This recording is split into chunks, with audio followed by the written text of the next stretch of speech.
Non, Pierre, pas question. Votre argent, gardez-le. Je n'ai pas fait ça pour une récompense. Le tissu coûteux du chèque déchiré était froissé entre mes doigts, comme si je venais d'anéantir une fortune, ce qui était le cas. Une fortune, une liberté, mais à quel prix? Mon cœur tambourinait contre mes côtes, un rythme fou, à l'unisson de la luxueuse Rolls-Royce Phantom qui avait stoppé brusquement au milieu du pont Saint-Louis, en plein Marseille. Dehors, la ville s'étendait immense et indifférente, et la perspective de retourner à ces trottoirs crasseux n'était pas un choix, mais une évidence pour moi. Je voulais juste m'échapper. Comment en étais-je arrivé là, moi, Marie Dubois, à déchirer un demi-million d'euros devant le seul homme qui semblait détenir les rênes de toute la cité phocéenne? C'était absurde. Il y a quelques jours, non, c'était une éternité en arrière, il y a peine quelques heures, le temps s'était distendu. Je devais passer un examen. Le genre d'examen qui change une vie, qui m'aurait sorti de cette misère collante où chaque facture était une montagne et chaque loyer un coup de poignard. Le genre d'examen qui, je l'espérais, me permettrait enfin, devenir médecin. Ma vie, elle tenait un fil, le fil d'un examen médical d'État. 7 euros sur mon compte bancaire et une seule chance de le réussir. Une chance de fuir la pauvreté qui m'étouffait. Mais cette nuit-là, tout a basculé. Je me souviens d'une pluie glaciale, un rideau d'eau cinglant qui transperçait ma fine veste coupe-vent. Il était tôt, beaucoup trop tôt, et la fatigue me rongeait les os. J'avais fini ma double journée au Relais du Port, le petit restaurant crasseux de Julien, mon manager, un type qui avait l'humour d'une lame de rasoir et la délicatesse d'un hippopotame. « Hé, cosmonaute! » avait-il aboyé, me tirant de mes rêveries sur des salles de cours propres et l'odeur d'antiseptique plutôt que d'huile de friture rance. « Table 4, il faut recharger le café. Et arrête de regarder l'horloge, je te paye pas pour rêver. » J'avais murmuré un « Désolé, Julien » d'une voix éteinte, mes mains tremblant légèrement, inversant le café bouillant. Plus que quelques heures, l'examen, et après, peut-être, une vie où je ne sentirais pas la graisse froide et le désespoir. À 4 heures du matin, je pointais. Marseille, cette nuit-là, était un enfer pluvieux. Le métro ligne 2, mon seul espoir de transport, était en retard. Je devais marcher. 6 longs pâtés de maison jusqu'à l'arrêt de bus, mon sac à dos serré contre ma poitrine. Dedans, mon sésame, ma carte d'identité et des fiches que j'avais relues jusqu'à ce que les mots se brouillent sous mes yeux cernés. Je pensais au boulevard du Sud, à la salle d'examen, à l'odeur du papier neuf. J'avais pris un raccourci, une allée sombre derrière une vieille friche industrielle, un coin où les lampadaires étaient souvent brisés et où les ombres dansaient avec des intentions que je ne voulais pas connaître. Tête baissée, pas un son, juste le clapotis de la pluie et mes pas pressés. Et puis, je l'ai entendu, un gémissement, si doux, presque noyé par la pluie, mais tellement distinct. Mon instinct de survie m'a hurlé de continuer, de ne pas m'arrêter, de ne pas regarder. L'examen, Marie, l'examen. « S'il vous plaît » la voix étranglée, brisée. « À l'aide ?» J'ai tourné la tête, affaissé derrière une benne à ordures, à moitié cachée par des cartons trempés. Il y avait une fille. Elle paraissait à peine majeure, 18 ans tout au plus. Sa robe de soirée en soie, trempée et déchirée, avait dû coûter plus que tous mes salaires réunis. Mais la soie était maculée, d'un rouge écarlate horrible, un rouge trop sombre pour le tissu. J'ai lâché mon sac. L'examen, les fiches, Julien, ma misère, tout s'est évanoui. L'infirmière en moi, enfin, la quasi-infirmière, a pris le dessus. J'ai glissé sur mes genoux dans la boue. Je suis là, je te tiens. Qu'est-ce qui s'est passé? La fille était pâle, ses lèvres prenaient une teinte bleutée. Elle serrait son flanc. Une blessure profonde, un coup de couteau. Le sang pulsait. Une artère. J'ai senti le vertige. Pas de flic. flic, a-t-elle haleté, ses yeux révulsés. N'appelle pas les flics, il va me tuer. Qui? J'ai arraché ma propre écharpe. Mon frère, s'il te plaît, appelle juste Pierre.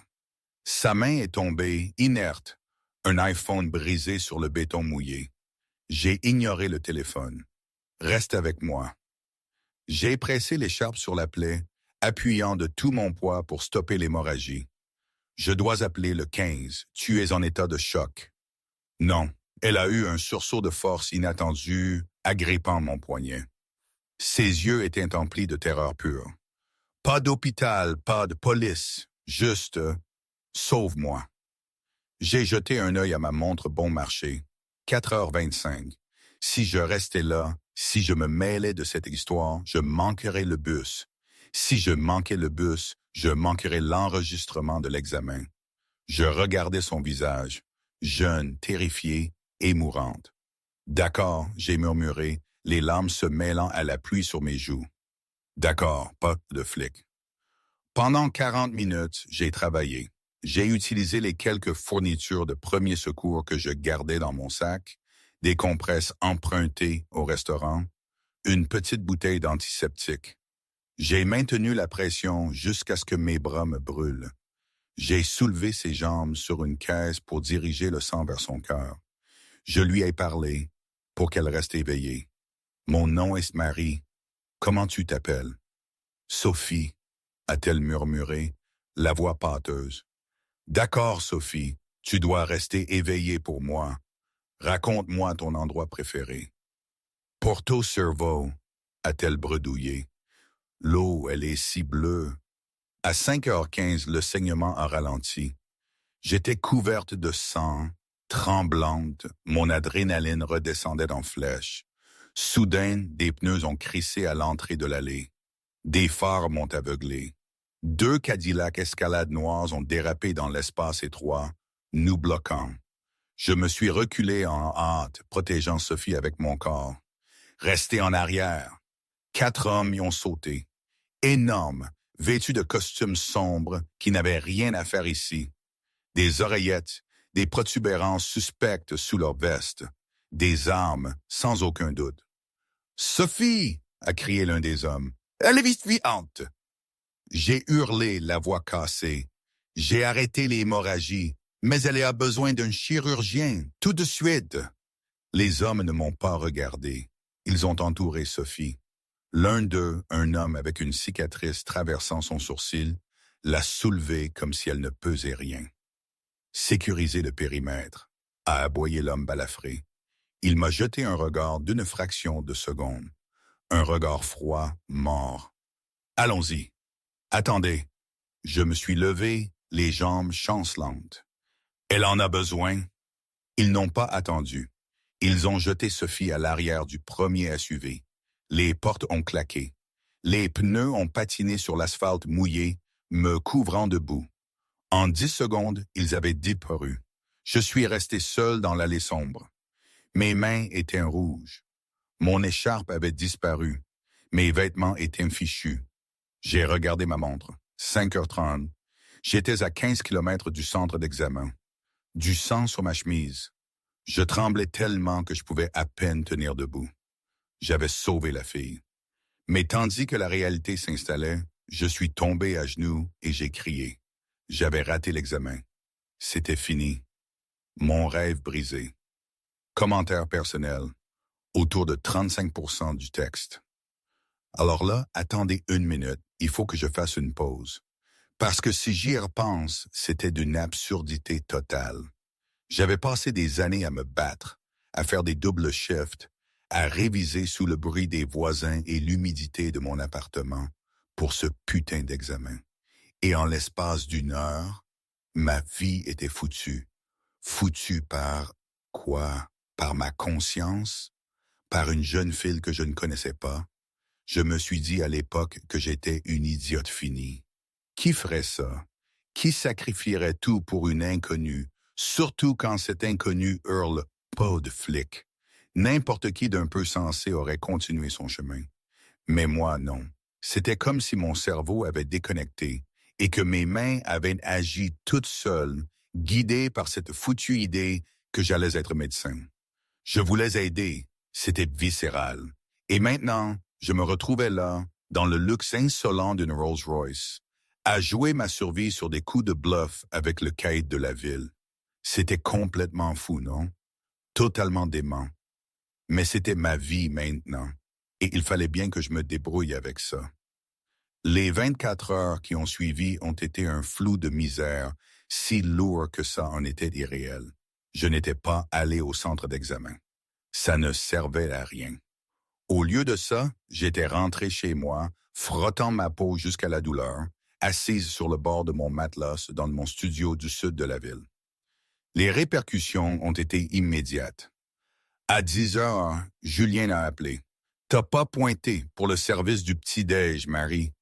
Ne te donne pas la peine de revenir. T'es viré. » À 14 heures, mon propriétaire avait scotché une mise en demeure sur ma porte. J'avais 3 jours de retard sur le loyer et il avait trouvé quelqu'un prêt à payer 50 € de plus. Dès le lendemain matin, je me suis retrouvé assise sur les marches en béton effrité de mon immeuble, fixant une fissure dans le trottoir. Mon dernier jean propre, un sweatshirt gris. Ma vie entière tenait dans 2 cartons à côté de moi. Pas un sou, pas de boulot, pas de diplôme, pas d'avenir. Stupide, j'ai murmuré. Tu es tellement stupide, Marie. J'ai enfoui mon visage dans mes mains. L'image de la fille Sophie a flashé dans mon esprit.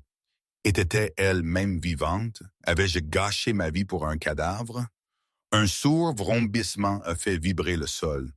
Pas les basses sourdissantes des voitures du quartier. Un ronronnement profond, puissant. Le bruit dans la rue a cessé. Les disputes des voisins, les chiens qui aboyaient, les sirènes lointaines, tout est devenu silencieux. J'ai levé les yeux. Un véhicule qui n'avait rien à faire là tournait au coin d'une rue pleine de nids de poules. Une Rolls-Royce Phantom, empattement allongée, peinte d'un noir si profond qu'elle semblait être un trou dans l'univers. La calandre chromée accrochait le soleil matinal comme une arme. Elle avançait lentement, rôdant comme un requin dans une pataugeoire. « C'est qui le trafiquant de drogue ?» a chuchoté ma voisine, Madame Durand, depuis son perron. La voiture ne s'est pas arrêtée au coin. Elle a continué d'avancer et s'est arrêtée juste devant moi. La porte du conducteur s'est ouverte. Un homme en est sorti.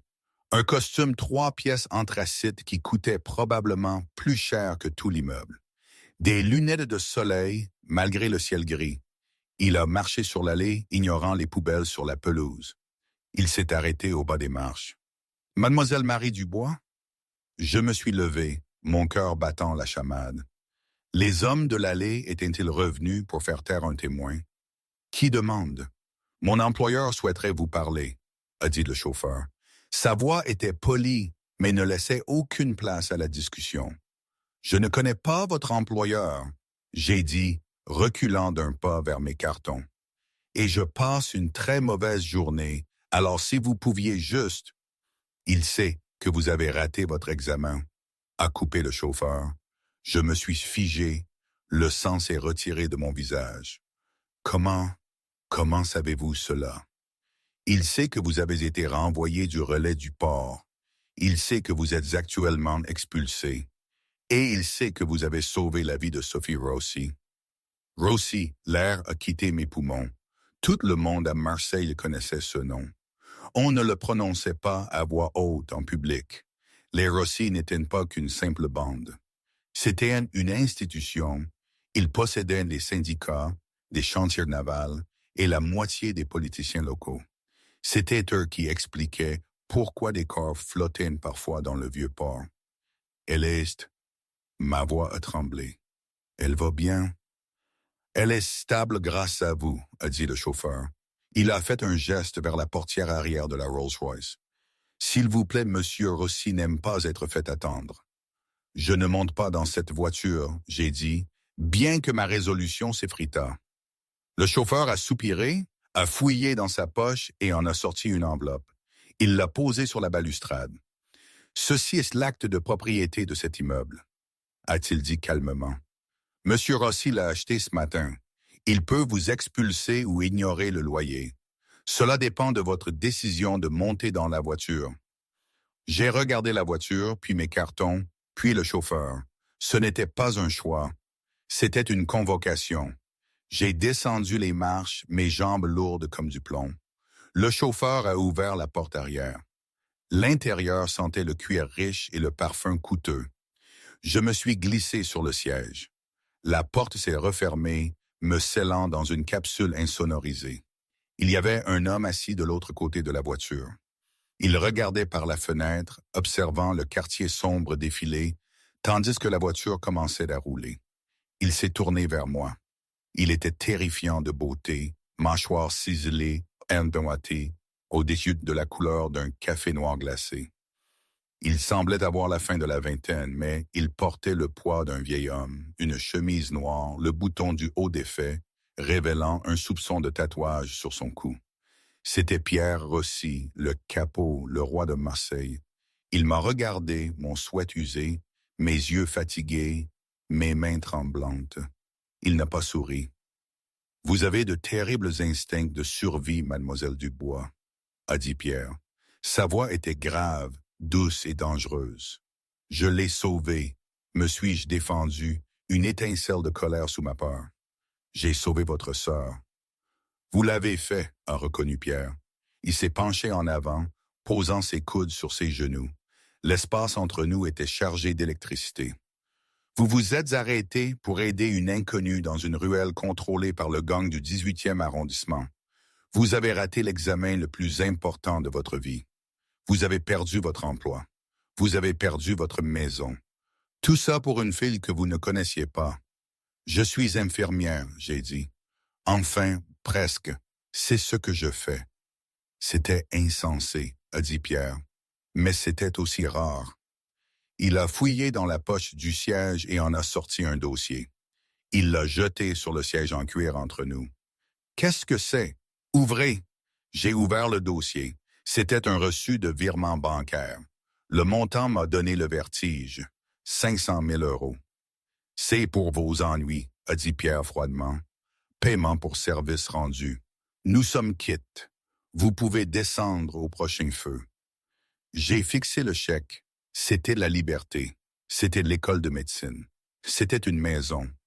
Mais ensuite, j'ai regardé Pierre. Il me regardait avec une expression cynique, s'attendant à ce que je prenne l'argent et que je m'enfuis. Il pensait que tout le monde avait un prix. Il me regardait comme si j'étais juste une autre transaction. Quelque chose en moi a craqué. J'étais pauvre. J'étais désespéré. Mais je n'étais pas une mercenaire. Je n'avais pas sauvé Sophie pour un chèque. Je l'avais fait parce que c'était juste. J'ai déchiré le chèque en deux. Le son a été fort dans le silence de la voiture. Les yeux de Pierre se sont légèrement écarquillés, la première fissure dans son armure. Je ne l'ai pas fait pour votre argent sale, j'ai dit, lui jetant les morceaux déchirés. Et je ne veux rien d'un criminel. Arrêtez la voiture, a ordonné Pierre. Le chauffeur est freiné. Nous étions au milieu d'un pont, la silhouette de Marseille se profilant. Pierre a regardé le chèque déchiré, puis moi. Le cynisme dans ses yeux avait été remplacé par autre chose. De la curiosité et peut-être un défi. « Vous n'avez rien, a dit Pierre. Je vous offre un demi-million et vous le déchirez. Pourquoi?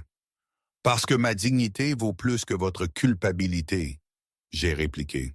J'ai tendu la main vers la poignée de la portière. Je marcherai à partir d'ici. Attendez! La main de Pierre s'est tendue, attrapant mon poignet. Sa prise était ferme, chaude contre ma peau. « Ma sœur, a dit Pierre, sa voix baissant d'un octave. Elle ne laisse pas les médecins l'approcher. Elle est hystérique. Elle demande la file de l'allée pour Marie. » J'ai marqué une pause. Je me suis souvenu des yeux terrifiés de Sophie. « Elle a besoin d'une infirmière privée, a continué Pierre. Quelqu'un en qui elle a confiance. Quelqu'un qui n'est pas sur ma liste de paye. Enfin, pas encore. » Il m'a tiré plus près. Je pouvais sentir le santal et la poudre à canon sur lui. « Venez au domaine, prenez soin de Sophie jusqu'à ce qu'elle guérisse. En échange, je ne vous donnerai pas d'argent. » « Alors quoi? » J'ai demandé, le souffle coupé. Les yeux noirs de Pierre ont rencontré les miens. Je ferai de vous la femme la plus puissante de cette ville. Je vous ferai entrer dans n'importe quelle école de médecine que vous désirez. Je détruirai quiconque vous a manqué de respect. Mais vous devez m'appartenir. Vous vivrez dans ma maison. Vous suivrez mes règles. Il s'est penché, ses lèvres à quelques centimètres de mon oreille. Alors, Marie Dubois, voulez-vous retourner à votre vie vide ou voulez-vous voir comment vit l'autre moitié? Les portes du domaine Rossi dans les environs chics des Alpilles ne se sont pas simplement ouvertes. Elles se sont écartées comme l'entrée d'une forteresse. La Rolls-Royce a crissé sur une allée de gravier bordée de chênes centenaires qui semblaient se murmurer des secrets. Je regardais par la fenêtre, le cœur serré. Je portais un sweat taché de vieux café et de désespoir. Pourtant, j'étais conduite vers un manoir en pierre calcaire qui ressemblait à un palais européen. Règle numéro 1, a dit Pierre, brisant le silence qui s'était étiré depuis les limites de la ville. Il ne me regardait pas, vérifiant des messages sur un téléphone crypté. Vous ne voyez rien, vous n'entendez rien, à moins que cela ne concerne la santé de Sophie, vous êtes sourde et aveugle. Et la règle numéro 2, j'ai demandé, ma voix stable malgré mon pouls affolé. Pierre s'est tourné vers moi. Le regard dans ses yeux était lourd, possessif. Vous ne quittez pas ces lieux, pas avant que je le décide. Les gens qui ont blessé Sophie, ils cherchent des preuves. Vous êtes une preuve, Marie. La voiture s'est arrêtée. Une équipe de garde de sécurité, des hommes aux allures militaires et aux oreillettes, a encerclé le véhicule. On m'a conduite à l'intérieur. Le hall d'entrée était une caverne de marbre et de dorure. Un lustre en cristal de la taille d'une petite voiture pendait au-dessus. Mais la beauté était froide. La maison ressemblait à un musée, ou peut-être un mausolée. J'ai été immédiatement mené à l'aile est. Sophie était couchée dans un lit à baldaquin, entourée de moniteurs qui bipaient rythmiquement. Elle semblait si petite au milieu de cette montagne d'oreillers en soie. Quand elle m'a vu, ses yeux se sont illuminés de soulagement. « Tu es venu » a murmuré Sophie. Je n'avais pas vraiment le choix, j'ai dit doucement, vérifiant la perfusion avec une efficacité professionnelle. Ton frère est très persuasif. Au cours de la semaine suivante, ma vie a été transformée. Je ne dormais plus sur un matelas affaissé. Je dormais dans une suite d'invités avec des sols chauffants et des draps en coton égyptien. Je ne mangeais plus la graisse du restaurant. Je mangeais des repas préparés par un chef étoilé. Mais j'étais une prisonnière. Chaque fois que je m'approchais d'une fenêtre, un garde à l'extérieur se tournait pour me surveiller. Chaque fois que je parcourais les couloirs, des caméras traquaient mes mouvements. Pierre était un fantôme. Je ne le voyais qu'en passant, discutant à voix basse avec ses lieutenants dans la bibliothèque ou méditant devant un verre de whisky sur la terrasse à minuit. Paragraphe original, autour de 50-60% du texte. Parfois, la nuit, quand le silence de cette immense maison devenait assourdissant et que je ne pouvais pas dormir, je me retrouvais à penser à mon père, à la façon dont il me disait toujours « Fais attention, ma puce, ne te fie jamais à ce qui brille trop fort. » Il parlait des marchands ambulants sur le marché du port, de leurs promesses creuses. Mais maintenant, ici, ces mots prenaient un sens nouveau, plus sombre. Tout ici, le luxe, la sécurité illusoire, les paroles de Pierre brillaient d'un éclat si parfait qu'il en devenait aveuglant. Et je savais, au fond de moi, que la perfection n'existe pas, que sous cette façade opulente, il y avait toujours une zone d'ombre, un coup caché, quelque chose qui risquait de vous dévorer tout cru. Cette pensée me glaçait plus que n'importe quelle insomnie. La tension a cédé la 5e nuit. J'étais dans la cuisine à 2h du matin, me préparant une tisane. Je ne pouvais pas dormir. Le silence de la maison était étouffant. Insomnie. Je me suis retourné. Pierre était appuyé contre le cadre de la porte. Il avait enlevé sa veste de costume, les manches de sa chemise blanche retroussées, révélant des avant-bras musclés. Il semblait épuisé. Difficile de dormir quand on attend que le couperet tombe, j'ai dit, me tournant vers la bouilloire. Pierre est entré dans la pièce. Il se déplaçait avec la grâce prédatrice d'un félin. Il s'est arrêté juste derrière moi. Je pouvais sentir la chaleur émanant de lui. « Vous faites du bon travail avec Sophie », a-t-il dit. Elle sourit à nouveau. « C'est une gamine, Pierre. Elle ne devrait pas avoir de trous de balles sur le flanc. Elle ne devrait pas vivre comme ça. »« Elle vit comme une reine, » a rétorqué Pierre, sa voix se durcissant. « Elle vit comme une cible. » J'ai claqué, me tournant pour lui faire face. Et maintenant, moi aussi. Pierre s'est rapproché, me pressant contre le comptoir. L'air entre nous crépitait. « Vous êtes en sécurité ici. Je suis la chose la plus sûre au monde pour vous. » Vraiment, je l'ai défié. Parce que c'est vous qui avez amené le danger à ma porte. Pierre a tendu la main, effleurant une mèche de cheveux égarée de mon visage. Son toucher était étonnamment doux, en décalage avec la violence dans ses yeux. « Je suis un homme mauvais, Marie. J'ai fait des choses terribles, mais je paye mes dettes. Je vous ai dit que je vous donnerais le monde. » « Je ne veux pas le monde, » j'ai chuchoté, le souffle court. « Je veux juste être médecin. » « Alors vous le serez. » Avant qu'il ne puisse en dire plus, les lumières de la cuisine ont vacillé. Une alarme stridente a commencé à hurler, un son qui me perçait le crâne. L'attitude de Pierre a changé instantanément. La séduction a disparu. Le soldat est apparu. Il a tiré un pistolet de 9 mm argenté de sa ceinture avant même que je n'ai enregistré la menace. « À terre !» a-t-il commandé. « Qu'est-ce que c'est? »« Brèche de périmètre. Quelqu'un est à l'intérieur. » Il m'a attrapé le bras, me traînant loin de la fenêtre de la cuisine, juste au moment où le verre a explosé. Crac! Une balle a traversé le réfrigérateur, à quelques centimètres de l'endroit où ma tête se trouvait. « Bougez !» a rugi Pierre. Il m'a poussé dans le couloir. « Allez dans la chambre de Sophie, verrouillez la porte. Ne l'ouvrez pour personne d'autre que moi. »« Et vous ?» j'ai crié par-dessus le hurlement de l'alarme. « Je vais les tuer. » J'ai couru. J'ai sprinté pieds nus dans le couloir de marbre, mon cœur martelant ma poitrine. J'ai atteint la chambre de Sophie, y faisant irruption. Sophie était assise, criant « Marie !» J'ai claqué la lourde porte en chaîne et j'ai tourné le verrou. J'ai traîné une lourde commode devant. Dehors, le manoir a explosé dans le chaos. Des coups de feu ont résonné dans les couloirs.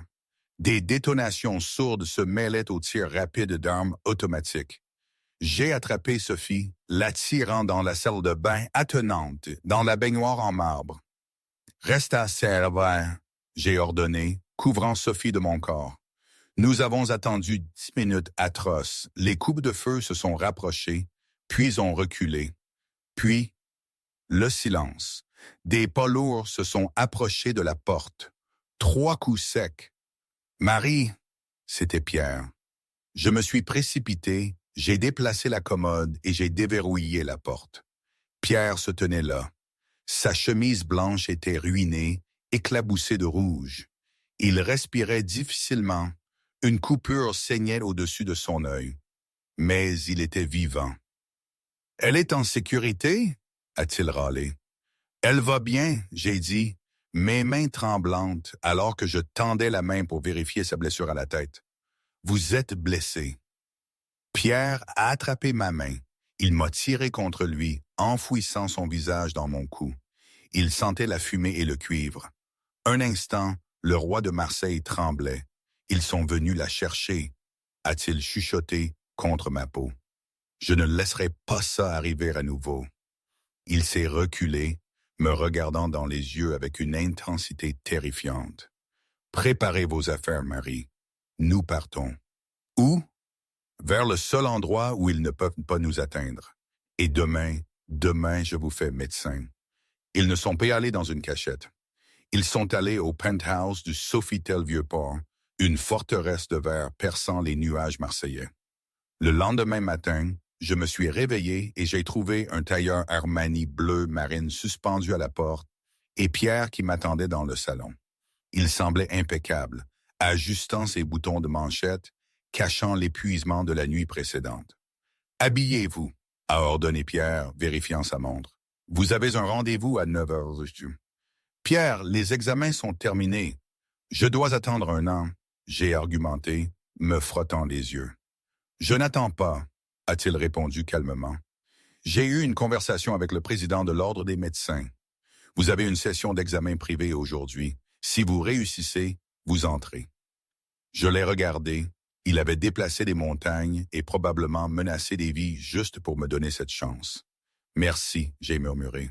« Ne me remerciez pas encore. Il faut vous y amener vivante. » Le trajet jusqu'au centre d'examen a été une opération militaire. 3 SUV blindés formaient un convoi.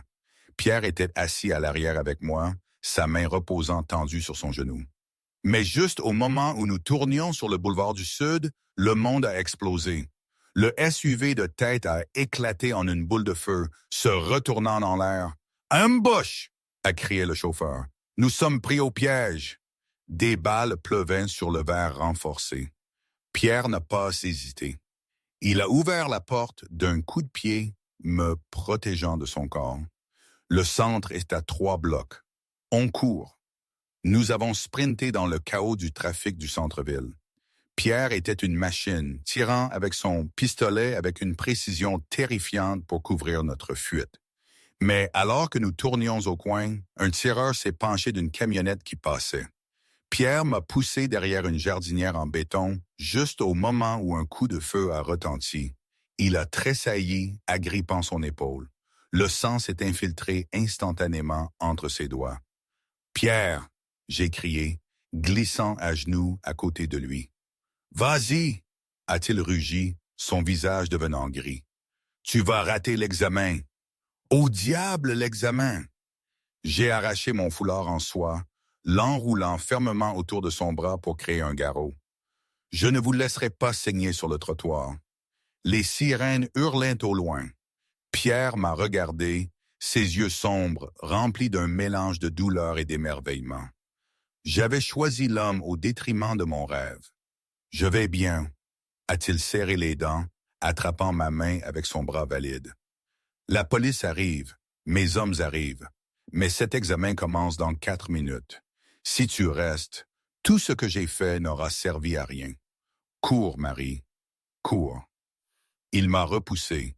J'ai jeté un dernier regard sur lui, les larmes brouillant ma vision, puis j'ai tourné et j'ai sprinté.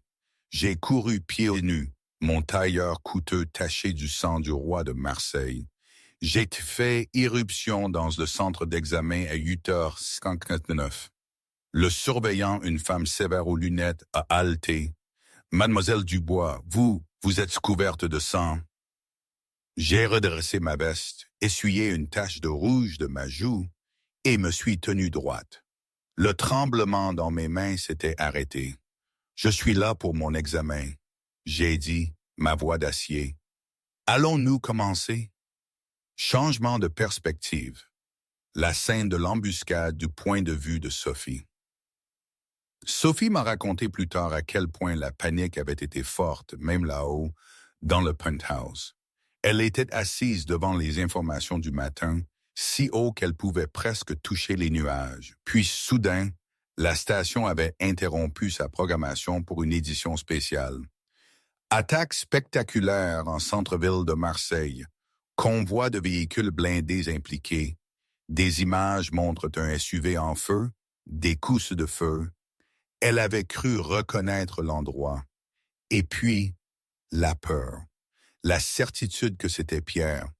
Et moi, elle m'a dit qu'elle avait hurlé, qu'elle avait appelé les gardes, les siens, c'est de voir, ceux que Pierre avait laissés pour sa protection. Elle se sentait impuissante, prise au piège dans son propre luxe. Pour elle, le danger n'était pas seulement dans l'allée, il était partout. Elle a dit qu'elle avait senti une culpabilité immense, comme si c'était à cause d'elle que nous étions en péril. Elle se demandait si Pierre et moi étions encore en vie. Elle s'était effondrée en larmes, cette fois sans ma présence pour la rassurer.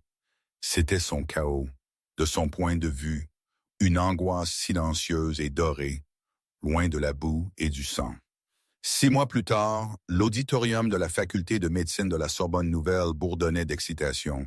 C'était la cérémonie de la blouse blanche. J'ai traversé la scène, acceptant mon insigne, le cœur battant à tout rompre. J'ai balayé l'audience du regard. Je n'avais pas revu Pierre depuis quelques jours sur le trottoir. J'avais supposé qu'il était passé à autre chose. Ou pire, mais alors je l'ai vu. Debout dans les ombres à l'arrière, appuyé contre un pilier, c'était Pierre. Il portait un long manteau noir. Il a croisé mon regard et a hoché la tête, une reconnaissance lente et respectueuse. J'ai souri, touchant le stéthoscope autour de mon cou. Après la cérémonie, je l'ai trouvé qui m'attendait au bord du trottoir, le Rolls-Royce Phantom noir tournant au ralenti derrière lui. Docteur Dubois, a-t-il dit, sa voix grave et douce. Étudiante en médecine, j'ai corrigé, m'approchant de lui. Vous avez guéri. J'ai eu une bonne infirmière, a-t-il souri, ouvrant la portière de la voiture. Dîner? J'ai loué tout le restaurant. Je dois étudier, Pierre. Un quiz d'anatomie lundi. Pierre s'est rapproché, envahissant mon espace, faisant disparaître le reste du monde. Tu étudieras plus tard. Ce soir, tu fêtes. Ce soir, tu m'appartiens. J'ai regardé l'homme qui avait détruit ma vie, puis en avait construit une plus grande, plus brillante, à partir des cendres. Que feriez-vous à ma place? Je me suis glissé dans la voiture. D'accord, j'ai dit, mais c'est vous qui tenez les fiches. Réflexion finale. 80-120 mots. Aujourd'hui, je suis là, entre les amphithéâtres et les soirées que Pierre organise, entre les manuels de médecine et les repas somptueux. Ma vie est tout sauf vide désormais, mais elle n'est pas simple. Est-ce que j'ai bien fait? Parfois, j'en suis sûr, quand je vois le regard de Sophie ou la fierté silencieuse dans les yeux de Pierre. D'autres fois, la peur me tenaille, la conscience que je vis dans un château de cartes, à la merci d'un monde impitoyable. Je suis une étudiante en médecine, oui, mais je suis aussi la femme de Pierre Rossi. Et cette identité, elle est encore en construction, pleine d'incertitudes. Rien n'est parfait, rien n'est acquis. C'est le prix de cette vie extraordinaire, je suppose. Un prix que je continue de payer jour après jour. Mais c'est la mienne.